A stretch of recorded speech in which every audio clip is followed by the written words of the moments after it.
मेरा क्वेश्चन ये है कि संत जो हैं, जैसे जिसको पूर्ण साधु या पूर्ण संत बोलते हैं, और फिर भी क्रोध आता है, तो क्रोध के मायने क्या हैं पूर्ण संत के बीच में? इसमें बड़ा भेद है, आप समझना इस पर। एक सबसे बड़ा सवाल तो ये है कि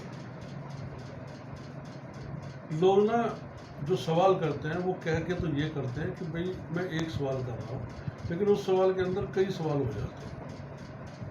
जैसे कि आपने कहा कि पूर्ण संत और फिर क्रोध, तो पूर्ण संत की डेफिनेशन क्या क्या उसका जो है एक लिमिटेशन जिसे कहोगे या एक उसका क्राइटेरिया है, वो आप कैसे तय करेगा, कौन तय करेगा कि ये व्यक्ति पूर्ण संत है। दूसरी बात, क्रोध स्वाभाविक है, ध्यान रखो, वो हमारे परमात्मा को भी आता है। हम तो तुच्छ मानव है, ध्यान रखना। अगर हम में से ही कोई संत बन रहा है, कोई एक विशेष आत्मा आई है और वो पूजी जा रही है इस बात के लिए कि वो संत है, तो उसका क्रोध होना, उसका क्रोध का मायने होंगे।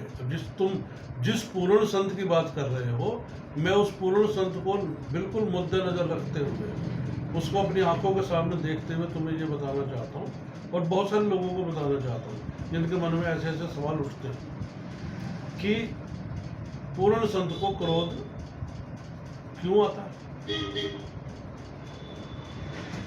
यही सवाल है ना आपका। तो भाई पूर्ण संत को क्रोध इसलिए आता है कि अगर वो आपके हित की बात कर रहा है, उसमें उस व्यक्ति का कोई स्वार्थ नहीं है। पूर्ण संत में कोई स्वार्थ नहीं,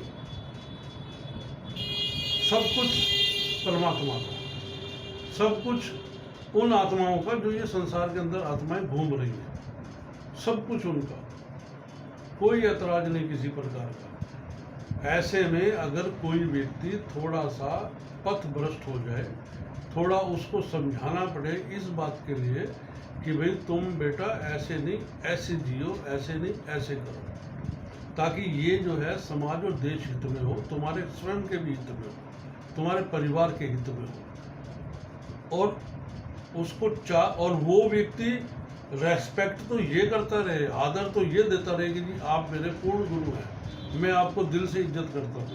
लेकिन गुरु जो कह रहा है उस बात को मानने को वो व्यक्ति तैयार नहीं है। जब नहीं तैयार है तो गुरु एक बार देखेगा, दो बार देखेगा, अल्टीमेटली तीसरी बार उसको गुस्सा आएगा ही आएगा, क्योंकि वो उसको पता है कि अगर पूर्ण गुरु वाली बात है या गुरु वाली हुई बात है, तो वो ये जानता है कि ये व्यक्ति को मैं समझा रहा हूँ और ये नहीं मान रहा, तो उसको गुस्सा आना स्वाभाविक है। अब दूसरे गुस्से की बात करते हैं। यदि बात बात पर गुस्सा आ जाए किसी भी व्यक्ति को, और कोई ये कहे कि भाई ये व्यक्ति तो पूर्ण गुरु है, या ये व्यक्ति पूर्ण गुरु की तरह पूजा जा रहा है, और उसको छोटी छोटी बातों पर गुस्सा आने लग जाए, उसके व्यवहार में बहुत ज़्यादा बदलाव आ जाए इस बात के लिए कि मुझे ये चीज़ प्राप्त नहीं हुई तो क्यों नहीं आई, तुम्हें मैंने ये काम कहा था, तुमने ये क्यों नहीं किया। अरे भाई, हर व्यक्ति का अपना अपना स्वभाव है। तो ऐसे में गुस्सा करना उस व्यक्ति के लिए जो गुरु तुल्य है वो बिल्कुल गलत है, क्योंकि गुरु वही जो आपको अच्छी शिक्षा दे। और हमारे यहाँ तो सिद्धांत है, हमारे यहाँ तो अब अभी थोड़ी सी ये पद्धति बदली है, नहीं तो अब से अगर हम 30 साल 40 साल पहले चले गए, तो जब माता पिता अपने छोटे से बच्चे को, 6 साल 7 साल के बच्चे को जब स्कूल में लेकर जाते थे, तो मास्टर से एक ही बात कहते थे कि गुरुजी भाई मांस तुम्हारा और हड्डी हड्डी हमारी। यानी इसको चाहे जितना मर्जी मारिए, जितना मर्जी इसको कीजिए, इसको आपने सुधारना है। और उसके पीछे उनका टारगेट सिर्फ एक ही होता था कि ये बच्चा जो है वो आगे चलकर समाज का, देश का कल्याण कर सके। और सबसे बड़ी बात यह है कि वो गुरु भी बड़े समर्पित होते थे, इस बात के लिए ध्यान रखना। आज के अध्यापकों की तरह नहीं है, उस समय के गुरु ही थे।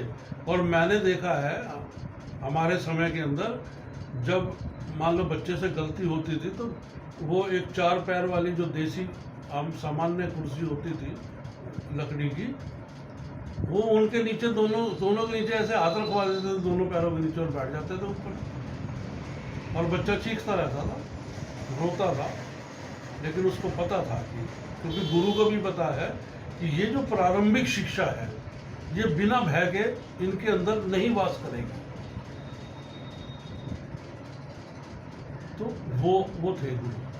अगर उनके गुस्से की तुलना एक साधारण किसी व्यक्ति से की जाए तो वो गलत है। खुश हो मैं तो कहूँ हाँ जी तो काट दे इसे।